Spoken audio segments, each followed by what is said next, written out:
Hello दोस्तों, स्वागत है एक बार फिर से मेरे चैनल हिंदी मंजूषा में। आज आपके सामने फिर से मैं एक नए विषय के साथ हाजिर हुआ हूं।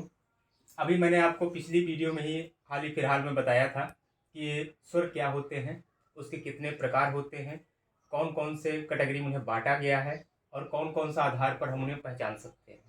आज आपके सामने फिर से एक नए विषय के साथ, जिसे हम व्यंजन बोलते हैं। व्यंजन क्या होते हैं, व्यंजन कितने प्रकार के होते हैं, इसके बारे में हम आज विस्तार से चर्चा करेंगे। अगर हम व्यंजनों की बात करते हैं तो व्यंजन क्या होते हैं, इसकी परिभाषा कुछ इस प्रकार से है। जैसे कि जब हम किसी वर्ण को स्वरों की सहायता से बोला जाता है या बोलते हैं तो उसे व्यंजन कहते हैं। अब स्वरों की सहायता से कैसे, जैसे मान लीजिए हम का लेते हैं तो का को हम, इसमें आपके दो स्वर होते हैं, जिसमें आपका आधा का हो गया और आ हो गया। ये आपका दोनों मिला के ही का बनता है। इसी तरह से आपका कोई भी शब्द लेते हैं, खा लेते हैं, गा लेते हैं, घा लेते हैं, तो उसमें हम उस शब्द के साथ आ शब्द जरूर जोड़ते हैं, तभी वो जाके वो आपका व्यंजन बनता है। उसी तरह से अगर हम बोल कर रहे हैं तो यहाँ पर का की बात करते हैं तो का और आ, जैसे खा है आपका, खा के साथ खा और आ मिलाकर ही खा बनता है। अगर हम मूल व्यंजनों की बात करते हैं हिंदी में, तो मूल व्यंजनों की संख्या आपका 33 मानी जाती है। ये मूल व्यंजन वो होते हैं जो कि इधर उधर से नहीं आए हुए हैं, अर्थात हिंदी के ही एक संपत्ति माने जाते हैं।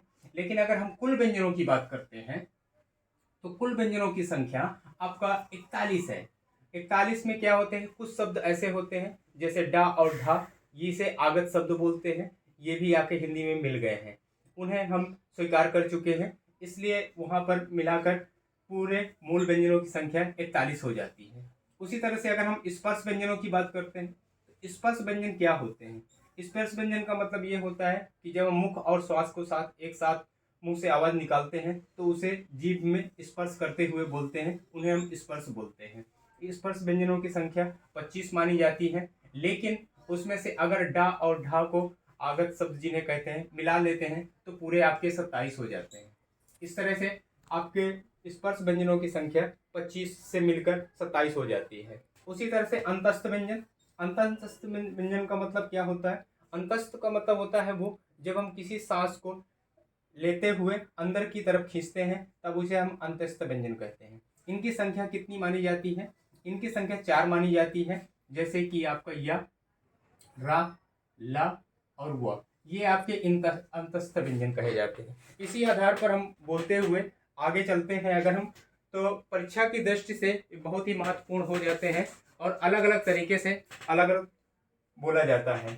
अगर इनमें से हम बात करते हैं तो या और वा को हम अर्धस्वर व्यंजन के नाम से जानते हैं। अर्धस्वर का मतलब क्या होता है, यहाँ पर अर्धस्वर का मतलब ये होता है कि आप किसी भी स्वर के साथ हम आधा शब्द लिखकर आगे उसका व्यंजन के साथ प्रयोग करके एक नया शब्द बना सकते हैं, उसे हम आप अर्धस्वर व्यंजन कहते हैं। इसी तरह से आपका आने वाली परीक्षाओं में या जो भी उत्तर प्रदेश के विशेष रूप से परीक्षाएं होती है उसमें से कई सारे शब्द या कई सारे वर्ण एक साथ आ जाते हैं या कभी कभी अलग अलग आ जाते हैं। 2 से 3 क्वेश्चन पूछे जाते हैं हर एक परीक्षा में, इसलिए परीक्षा की दृष्टि से ये अत्यंत महत्वपूर्ण माना जाता है। मेरे आने वाले वीडियो में अब मैं आपको बताऊंगा कि ये कितने प्रकार होते हैं और इनको कितने भागों में बांटा गया है। तब तक आप मेरे चैनल पर बने रहिए, लाइक करिए, सब्सक्राइब करिए। जय हिंद।